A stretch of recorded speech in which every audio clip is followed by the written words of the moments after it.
Good day. Welcome to the Cory Morgan Show. Getting towards the end of November and winter finally bloody arrived. You know, I like to complain and piss and moan about all sorts of things, and winter is one of them. It's nothing that can be changed, despite the climate change clowns claiming otherwise, but it's still something I can't stand. But whatever, just got to get over it and deal with it. So, guys, for those watching live, I see Wild Rose there, get in there, use the comments, send questions my way, comments. If you're watching this on Cowboy Channel or RFD TV, well, this is recently recorded, and you can comment if you like, but we're not there anymore. Thanks for watching. Let's see, we've got Warren Kinsella coming on in a little while. He's going to talk about a book he's got upcoming. It'll be an interesting conversation about more of the organized misinformation campaign going on with regards to that whole mess in the Middle East and Israel. Let's see what else we got going on.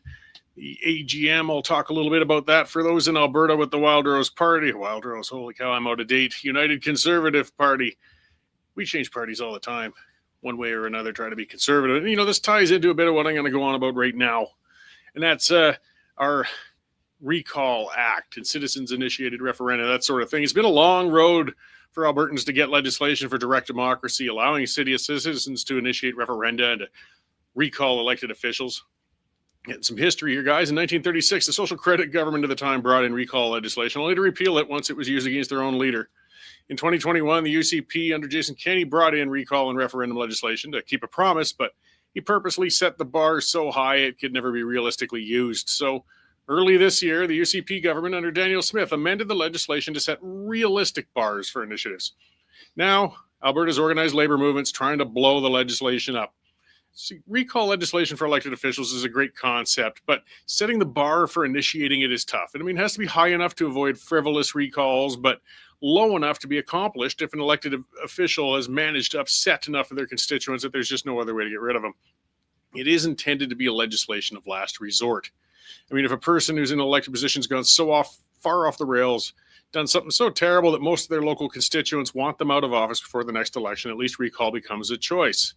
If you want an example, search Dar Hetherington. It's a really interesting case from Lethbridge a few years back because she stayed in as crazy as she was, and those poor voters could not get rid of her. It's not meant to be used every time an elected person votes a way that local activists don't care for, however, and that's what's happening right now. So despite being offered a generous settlement, Alberta's teachers union was insistent on staying on strike while never clearly expressing their demands. Alberta's children were suffering due to lost classes, and negotiations were at a stalemate.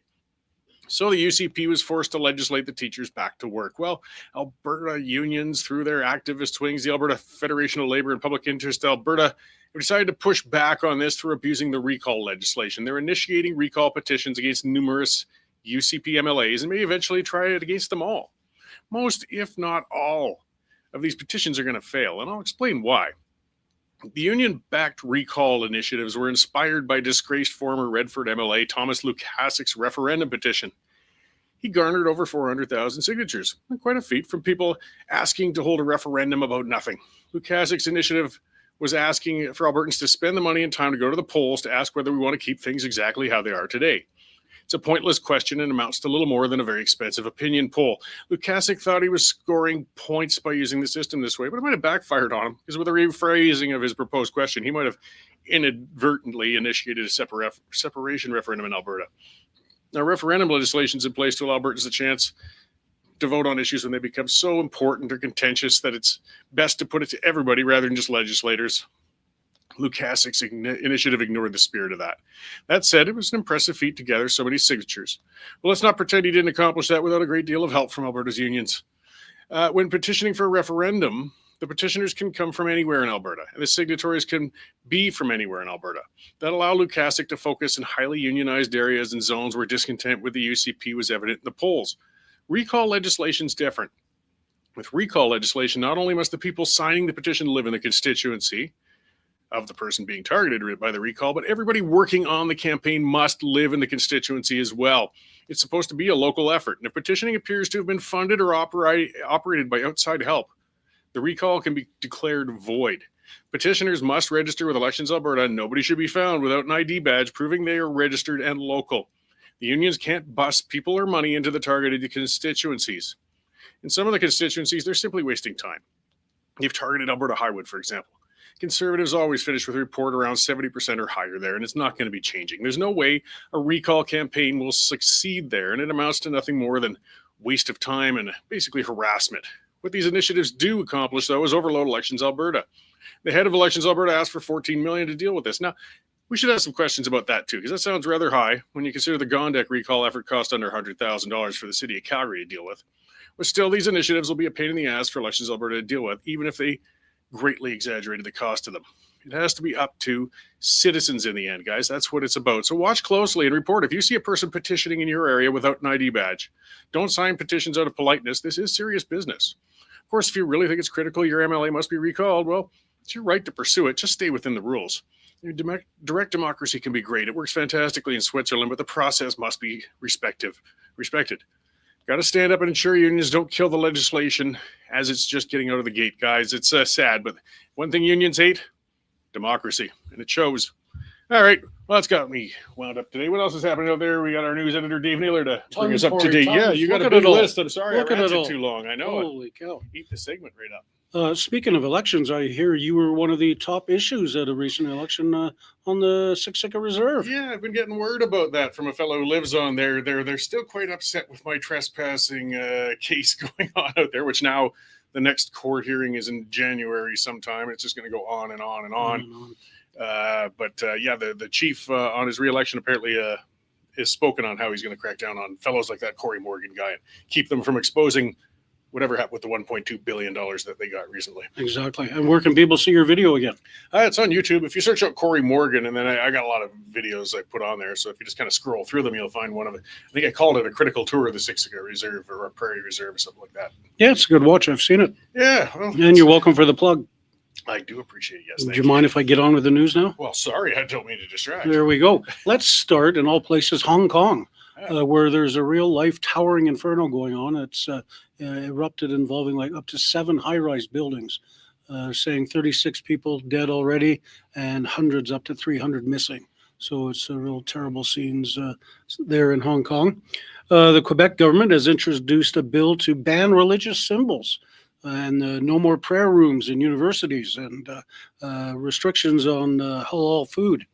And that pesky little thing called the notwithstanding clause, that's what they're going to use to push it through. Yeah, but it's a right when Quebec does it. When Alberta does it, we're arseholes. Exactly. The big Celebration of Light fireworks festival in Vancouver is being canceled. Hundreds of thousands of people go to that on a nightly basis, but apparently they're out of money. So Vancouver is now the city that fun forgot. Well, yeah. People want to see it back, reach into their pockets, I guess. There you go.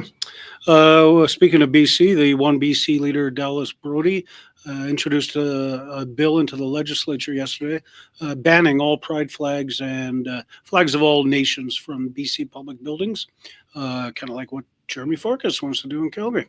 But that didn't pass first reading. Melanie Joly, remember this big Stellantis deal, $15 billion from the Liberals? Melanie Joly, the industry minister, has been revealed she didn't even read the contract.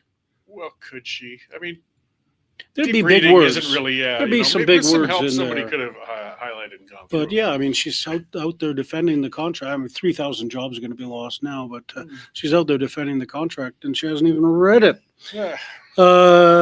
Speaking of fake, you remember that big press conference Mark Carney did in front of looked like a home that was under construction to announce the Canada Homes building project. Turns out that was all a scam, fraud. The home was fake. It was just put up like the night before, and right after the press conference was over, it was taken down at a cost of $30,000. And our energy expert, Dave Winnick, is taking a look at time's running out on Venezuela and Maduro, and he's going one way or the other, as Trump says, the easy way or the hard way. But when he goes, that's going to be very bad news for Alberta and specifically the oil industry, because all of Venezuela's heavy oil will be flowing into those refineries in the southern states, and Alberta could be left on the outside looking in. Well, it would seem one of the better ways to avoid that trouble would be if we got a pipeline to a coast somewhere and we could actually send it to another refinery. I don't know. That's just radical thinking, Corey. Yeah, I guess. What was Radical I? thinking. Sorry about that. It'll never happen because the natives are against it. Yeah, well, I'm going to talk a little bit about that later too. But I'll bet you do. it's a sad state of affairs. And Sorry, go ahead. oh, nothing. Are you all packed for Edmonton? Well, that's what I was going to mention. Yeah, we're carpooling together. We are. So, You bringing your swimsuit? No. No? The world doesn't deserve to see that sight up there. Okay, I won't pack my Borat mankini then. Oh, well, by all means, don't let me stop you. We're not bunking together, so I don't have to see it. No, that's true. All right. Look forward to it. But yes, it's a reminder, folks, the UCP AGM, you want to beat Dave. That's the Yes. Oh, yeah. We're bringing the whole gang from the Calgary headquarters, so it'll be. And you're going to talk about it too. We're going to be hosting the biggest party in town. Yes, as always, the hospitality suites. I'll give people a little bit of updates on how AGMs work. There's a lot of first timers this last few years. They're getting so big now. Exactly. More than 3,000 people going to this one, I think. Yeah, and it was something like 5 or 6 last year, but still, 3,000 in Edmonton is something else. In the middle of winter, yeah. All right. Well, I appreciate the update. I'll let you get back to the newsroom. I know you got to get a bunch of content up there before the weekend when you have to run off for this affair. Indeed. It'll be a busy week. Right on. All right. Thanks, Dave. You bet, Corey. All right. Yes, that is our news editor. This one, I'd like to remind everybody the way we're paying for all of this, and that's through your subscriptions. This is how we stay independent. So check it out, westernstandard.news.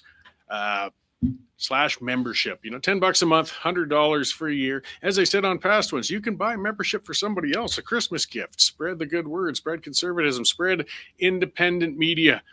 If you've subscribed already, we really do appreciate it. Thank you. And if you haven't yet, come on, guys, get on there. It's time. All right. Yeah. So, let's talk about that AGM. Things have really changed in Alberta as far as involved politics go. Like, AGMs, even with the governing party, when we're talking back in the progressive conservative days, I think big ones were about 800 to 1,000 people. And that whole bar now is, as I said, 5,000-6,000 showing up in Red Deer, 3,000 showing up in Edmonton. Next year's is in Calgary. And it's great to see people getting in and taking part. But, it's good to see people, if they're going for their first time, too, if they haven't gone to one, because they don't necessarily know what they're in for. Day one, there's going to be a bit of speeches from some folks pursuing board positions. That's one of the things you as a member will get to vote on, pick who's going to sit on certain board positions in the party itself.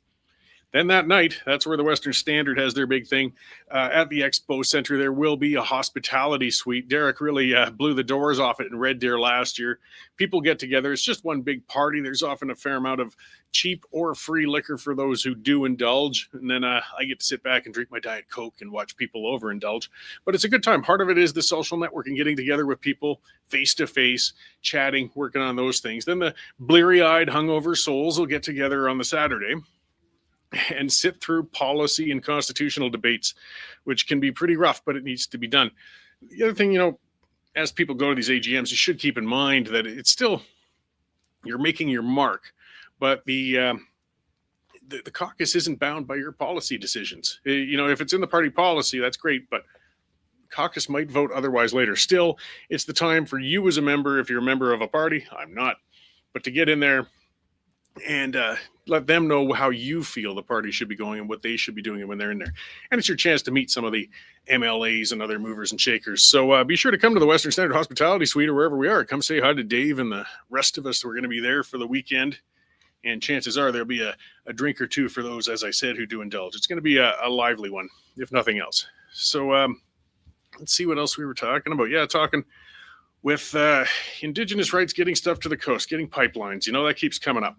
Tomorrow is supposed to be the big announcement from Premier Smith and Mark Carney of a memorandum of understanding to potentially, possibly, maybe, kind of, sort of, get a pipeline from Alberta to the West Coast. And, it's kind of, everybody's more into an I believe it when I'll see it sort of situation with that one. See, Carney's talking out of both sides of his mouth. I guess that's typical for a Liberal. He's saying he's supportive of infrastructure. He's saying he's supportive of making Canada less dependent on the United States in the future, yet he won't stand up and do his job as a prime minister and get these things done. Now, this memorandum of understanding, if it doesn't at least clarify whether or not Indigenous people have a veto or David Eby can stop this infrastructure. I mean, the consultation and respect in these negotiations is, of course, important. But if they can't clarify that, guys, it's not getting through. It's just spinning wheels and going through the motions. Anyway, I'll talk a little bit about that more in a little while. I see our guest in the lobby there. I've been looking forward to this. This is Warren Kinsella. He's been a voice in Canadian politics for a long time, quite active back when the Liberal Party was a different sort of party. I saw it as a respectable Liberal Party. I was a conservative at the time, but it was much different than what we look at today. And he's been very outspoken on the misinformation coming out from just the world in general when it comes to the Israel conflict going on in the Middle East. And he's got a book coming up pretty soon called The Hidden Hand, The Information War and the Rise of Anti-Semitic Propaganda. So let's bring him in and have a conversation on that. Hi, Warren. Thank you very much for joining us today. Thanks, Cory. Thanks for having me. So, I guess I'll just start with the obvious question. You know, what inspired you to get this book in the works, and what do you feel really needs to be explained to people and exposed in what really is a much bigger information war than a lot of people seem to realize? Well, as you pointed out to your audience just a moment ago, you know, my background, I've worked in politics for many years when the Liberal Party was a Liberal Party, and worked for Chrétien and ran his war rooms. So I know a little bit, I think, about campaigns and how to spot one. Maybe that's one of the only things I learned from politics is how to spot a campaign. So about the third week of October 2023, after the terrible and horrific events of October 7th, what I started to observe, and this was, Cory, this was before even Israel entered Gaza, began their ground incursion into Gaza. So before Israel had done anything in respect of Hamas, there were 2,500 protests around the world using identical signage, using identical chants and language, very organized, organizers who clearly knew what they were doing. And it looked to me like a professional political campaign. And I spoke to friends I have on both the left and the right, and all of them had the same view. Say, absolutely, this is a campaign. So the book I've written for Random House called The Hidden Hand, which you kindly pointed out, is about that campaign. I've got a documentary coming out about the same subject called The Campaign, and both of them are coming out in February. And the events of the past few days have reaffirm my belief that this is absolutely not organic. This is not a coincidence. This is an organized global campaign against Israel, against Jews, and against Western democracy. And I guess something to cover with a lot of people we hear, speaking up in social media and saying, this isn't our problem. This is over there. This is Israel. We don't need to concern ourselves with it. But this is spilling over here, even if a person doesn't care. And I mean, I was mortified with what I saw when I went over there and mortified with what I saw before I went over there. But we can't afford to ignore this. This is infiltrating our colleges. This is infiltrating our urban streets in Canada, the United States, Europe. Like, this is a much broader thing than just where we're seeing the worst of the war in Israel. Absolutely. Absolutely. The old cliche, and like a lot of cliches, it's true. First, they come for the Saturday people, and then they come for the Sunday people. And I'm an Irish Catholic. I'm a church-going Catholic, but I'm a Zionist because I believe that Israel, like Taiwan, like Ukraine, play a critical role in holding back the tide of autocrats and dictatorship and oppression around the world. So to me, strategically, it's critically important that Israel remains strong and remains a beacon of democracy in a sea of tyranny in the Middle East. But, what's become evident since October 7th is there has been a confluence of far left and Marxist elements who are extreme and in some cases violent, and also Islamist, jihadist, pro-Hamas elements, and they've come together in a bit of an unholy alliance to destabilize and to delegitimize Israel, but also to destabilize Western democracy. I think a lot of people, as you point out, have lulled themselves into thinking, oh, it's just about the Jews. It's just about them. I don't need to worry about it. And that is not so. That is not the case.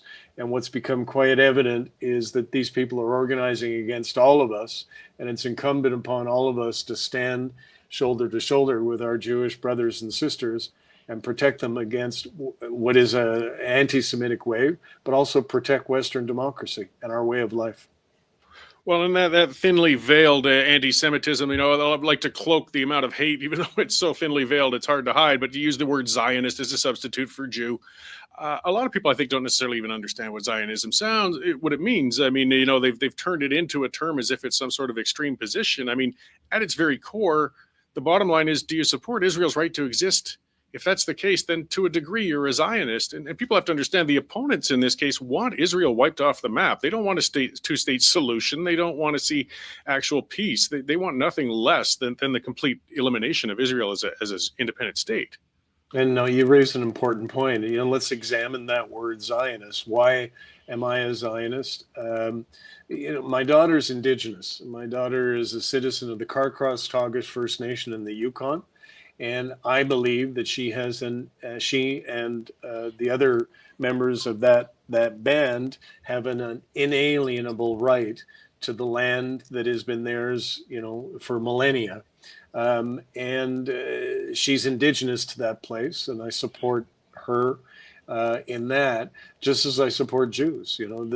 That's what it means to be Zionist. It's believing that people who are Indigenous to a certain place deserve to be Indigenous to that place. And, what the far left and what these jihadist elements have done very successfully is equate Zionism with racism. And, no less an authority than Dr. Martin Luther King pointed out, because he was a Zionist as well, is when you're talking about anti-Zionism, you're really talking about racism. When you say that you oppose Zionism, you're really an anti-Semite, and that's no less an authority than Dr. King. So, I think that people really need to look at what these terms mean. It just simply means that Jews have a homeland like everybody else does, and they're entitled to this tiny, tiny piece of the Middle East, and that they deserve to be able to defend themselves. And, that's all that it means to be a Zionist. So, with this misinformation and it's impacting elected officials, I mean, this is a big battle going on. I watched a while back, actually, a documentary on the Yom Kippur War, and it was funny how you could basically just change the dates and see the international reaction to Israel defending itself was exactly the same. Within days of them being attacked, Israel defending itself, and then the world all screaming, "You've got to stop, you've got to stop, you've got to stop." How do you counter that? That's what you're working on, kind of getting to the soul of your book. How do we counter the misinformation or counter the narrative that's really so broken right now with this issue? Well, Golda Meir, who was the original Iron Lady of politics, who was the Prime Minister of Israel at the time of the Yom Kippur War, said most memorably, I'm not quoting her exactly, but, it's much better to be a Jew who is isolated and vilified than to be somebody who's dead and admired. And, I think that is, both of us have been to Israel on missions for the media, and we've seen that they regret, they are sad about the fact that so much of the world has turned against them for all kinds of reasons that you and I can discuss, but they are determined to survive. And, that is their right. That's enshrined in the Charter of the United Nations, no less, is that a nation that is under attack in the way that Israel was on October 7th, 2023, is entitled to defend themselves. And, Israel did not start that war. The ceasefire that was in place was broken by Hamas, which is a designated terrorist entity around the world. They did that. They killed 1,200 men, women, children, and babies. They kidnapped 251 people. They sexually violated 200 Israeli women and girls, and they injured, in some cases, seriously, grievously, hundreds of other Israelis and non-Israelis on that day. So Israel was entitled to respond to that in a measured way. And I believe, I'm not a military analyst, but I believe that they have responded in a measured and careful way. Against urban warfare is very difficult, as you know. And I believe that Israel has conducted itself with restraint and care. Yeah, and something that's very difficult in this, both on the war on the ground in Israel and the war, I guess you could say, in the airwaves with communications, which is what you're working on, uh, because the enemy melds in with regular population, whether it's on the ground in Gaza or whether it's in universities or in mosques throughout Canada. We do understand that most people, Muslim people in Canada, have no interest in taking up terrorist acts and things such as that. But some among them are supporting this. We're seeing fundraising, charitable groups, and I'll put that in quotes, things that are going over there, which also gives, well, ammunition to people who truly are very intolerant of everybody who's darker than they prefer to see. How do you carefully try to extract the extreme element from the moderates that exist? I mean, it's a very complicated problem.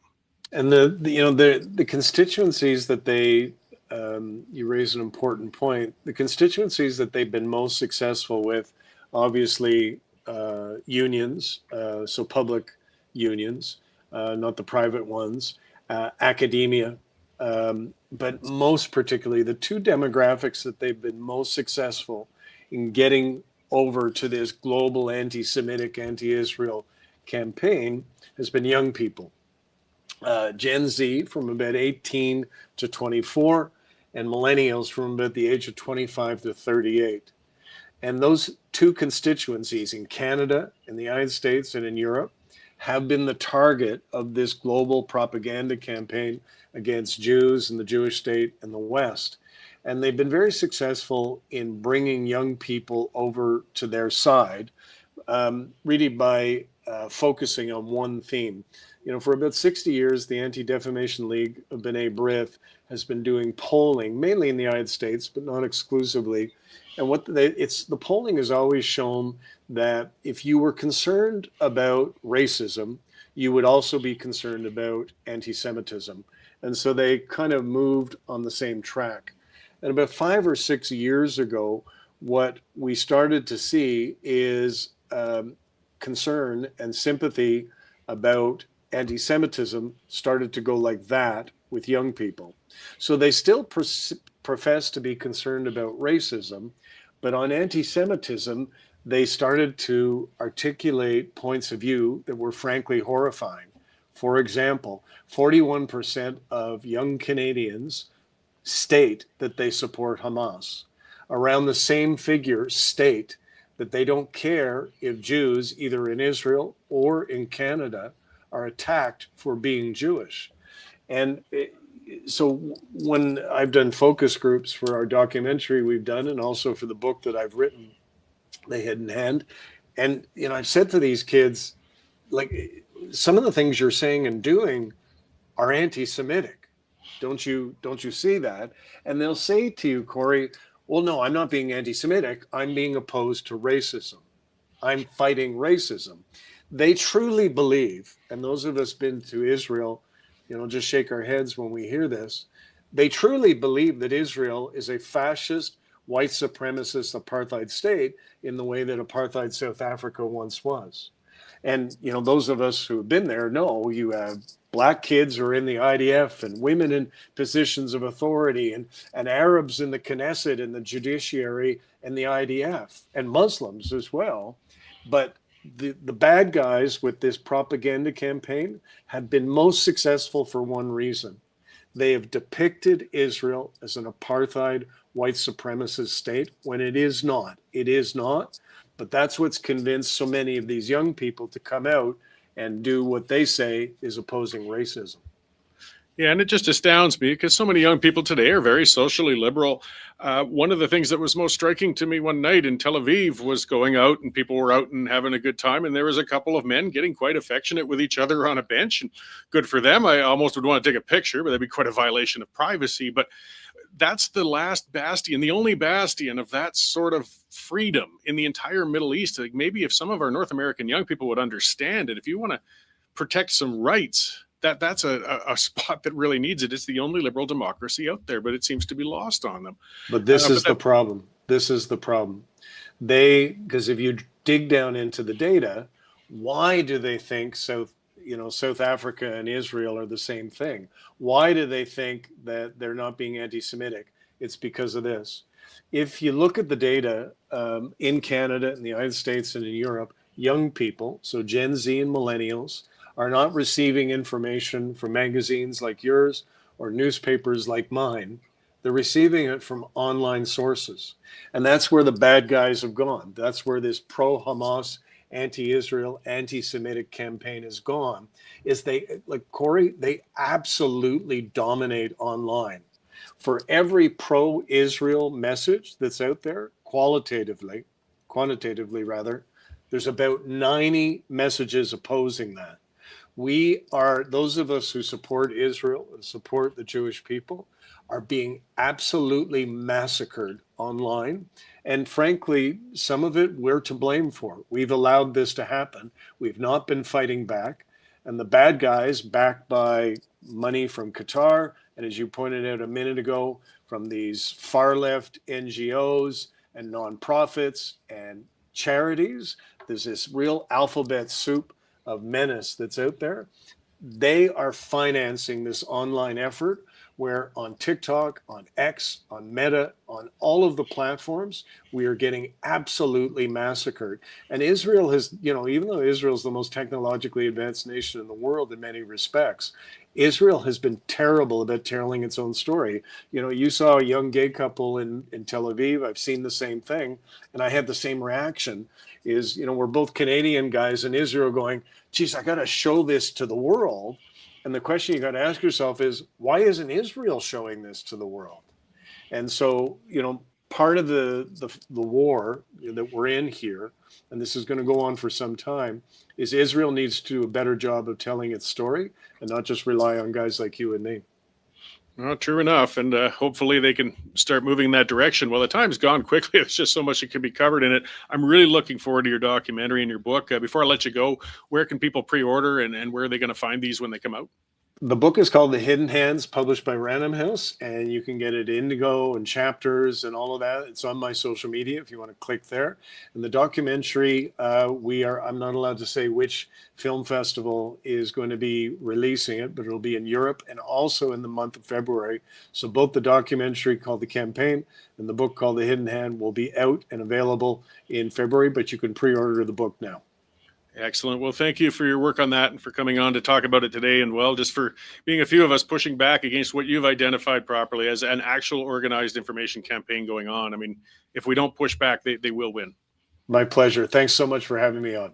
Great. Thank you. So yes, guys, check it out one more time. You can pre-order, and that helps with these things when a book is coming out. It is The Hidden Hand, The Information War and the Rise of Anti-Semitic Propaganda, and Warren Kinsella. And this it really was eye-opening, as I said when I'm over there. I still can't wrap my head around a lot of it. I mean, again, Israel's imperfect. I understand that, but it's if you're looking to be civilized, if you're looking at democracy, if you're looking at freedoms, if you're looking at rights, they are a world ahead of every country that surrounds them. And I look at these far left. It's the usual ones protesting for trans rights and this and that and everything. Yet they support wiping out the one and only little spot in the whole Middle East that provides the rights to minorities and people that they claim to support. As Warren said, then, that's really the result of a very effective information campaign. And you know what? I wanted to talk more because this campaign's been going on well before October 7th. It's just that really brought it to a head. And what is interesting, as he said, was look how quickly the anti-Israel protests sprung up after October 7th. I mean, a lot of people are making the excuses saying, well, it's because of Israel's heavy-handed response. Guys, within 2 weeks, they were still barely responding yet to the terror attack. They were just warming up. Yet the protests were already out there screaming and yelling and demanding death to Israel and that Israel stand down and Israel surrender and Israel just leave their hostages in the hands of those monsters. I don't understand it. If you're on social media and you to look at those things, and I got to admit, I'm seeing less and less because I'm on X. It's one of the prominent areas I communicate on online. And I would put things up, anything even pro-Israel, and I get the barrage of people going bananas on me. And the interesting thing was how many, and I block like crazy because I don't have time for them. It's hard. Lets them, I guess, operate uncountered. I don't know, but I can't have them polluting my discussion all the time. But the amount that have a little hammer and sickle in their profile, they really do. We're not even talking about the guys who say, oh, I just support Marxism, the classic idea of communism, that sort of thing, not the actual messed up, evil social or Soviet system. No, they are supporting even the Soviet system. These are hardcore extremists. And they're tied in, as Warren said, with anti-Western. That's what's got to be clarified in this. I mean, the ones in Qatar, the ones funding this, the extreme Islamists, they just want to disrupt. They want to see this spread. I put a video on my own channel recently just of stuff that I saw when I was over at the Nova Festival site and things like that. What I also wanted to point out to people was just how clearly all of the stuff, the kibbutzim, the Nova Music Festival, all of that stuff they targeted. None of it was military. Like, this isn't a regular war. They didn't go after military bases. They didn't go after military members. They targeted the most vulnerable citizens they could. And they did the most horrific things they possibly could do to them. They did, murder the children, rape the women, as Warren was pointing out, and launch thousands of rockets into residential areas. But why? I mean, they aren't completely stupid. They're crazy. They're extreme. They're murderous, but they aren't stupid. What did they have in mind? The reality is they wanted to make a larger war. They were hoping that Israel's response would be harsh enough that suddenly Saudi, Egypt, Jordan, Syria, all the rest would jump in and finally come in and eliminate Israel from the world. And it's not going to happen. There's something some people got to realize too. Israel's not going anywhere. It's not leaving. Get over it. And I know there's some right-wing lunatics, conspiracy theorists, and anti-Jewish nut bars, and some of them follow my stuff and they comment in it. But they're just a loud minority, as are the Islamists. It's funny with, what was it, a great... what is that? Babylon Bee, I believe it was, but it showed a cartoon, and it's satire, of course, but it was a story saying, neo-Nazi and, pro-Palestine person get together and can't find anything to argue about. They really are just opposite sides of the same coin. But they do have an outsized influence on social media. They do have a large voice. As Warren said, Israel sort of let him take over the narrative, and it's got to be pushed back by them, not just us. This is my perspective, pointing out they scream death to Canada and the USA too. Yes, that's part of the point that, we kind of started this out. Don't think they're going to stop there. If Israel was gone, do you think those guys are going to stop? No. They hate the Western world. They're insane. They're extreme. They're Islamist nutcases. How do we deal with it? I don't know. But we can't pretend it's a problem that only impacts things over there. It will come over here. It already is. And it's in our universities and such. And it's frightening. Now, we're going to see some interesting stuff. We'll go a little more broad, though, with Quebec, of course. They're expanding, Dave mentioned that, their secularism law. And they're going to use the, notwithstanding yet again. And, this is interesting. I'm kind of mixed on it, right? But it's only in public areas, like publicly owned, okay? Not out in general and so on. But they're going to ban prayer rooms in public institutions and colleges and universities. They're going to ban full face coverings like the niqab. Now, see, this is hard, right? Because if people have rights, and even if, let's face it, forcing a woman to dress all in black with a little eye slit there and live like that is vile. It's disgusting. It's 1,000-year-old crap. It's medieval. But if a woman willingly does so, she has the right to do it. Where's the government's role in telling somebody what they can wear and what they can't? You see, that's hard. And the woman, of course, she's going to say, oh, I'm willing. Well, you know why? Because they'll beat the hell out of her if she takes it off. We have honor killings that happen in North America with extremists. Now, Quebec isn't stopping women to be covered up in bed sheets and all that crap, that primitive junk that they do with Islam in general, but they're doing it in their own institutions, government-owned institutions, universities, colleges, saying, you know what, you want to practice that extreme stuff, you're not doing it on government property or on the government payroll. The Islamists are going to be pretty upset with that. Things I'll give to Quebec. Quebec doesn't beat around the bush. Quebec drives us nuts quite often as Westerners, that's for sure. But you know what? They just say, we're going to do this, and what are you going to do about it? And Alberta really has to be doing a lot more of that themselves. Ourselves. And it's going to be quite something to see their response to that. But the funny thing is the Canadian double standard too. You can bet they're not going to talk about repealing the notwithstanding clause when Quebec uses it for its umpteenth time. But boy, they sure all go bananas when Alberta does, right? And speaking of double standard hypocrisy, it's funny watching David Eby going bananas, right? So he's saying absolutely there's no way a pipeline is ever coming through BC to the coast. Not another one, nope. But he's also having a temper tantrum, and that's the best way to put it. Watch this guy's press conferences. He's like a 6-year-old, he's tall too, 6 foot something. So it's like a giant overgrown 6-year-old. But he's furious because Saskatchewan is going to be exporting its potash, which is a huge resource from Western Canada, through a shipping terminal in Washington. Well, yeah, we've got a premier on the West Coast who fights every bit of resource development coming from his east side. Why would he be shocked? He'd be shocked when provinces start bypassing him. And getting back to authority. See, Canada is supposed to be a federation. And, here's a commenter, Mavro, saying, I think Carney's relying on Eby to get in the way. Well, that's fine, but we got to hold Carney's feet to the fire then. Because if we are a federation, that's the point of the whole thing, right? It's an agreement, a contract, a constitution. It means there has to be some degree of centralized authority on some things. One of which is interprovincial infrastructure. A province can't block a highway, can't block a railroad, and can't block a pipeline. That's federal jurisdiction. Because if you can't have the federal government say that's just the way it goes, it's going through, then you aren't a federation anymore. So Carney, grow some testes and be a prime minister and lay down the law and say this thing is getting done. Or, well, we know the option I want to see. It's independence time. We're looking at a referendum coming up one way or another. And if we are blockaded still with mealy-mouthed weasel words from Carney and gang, then what's the point of staying?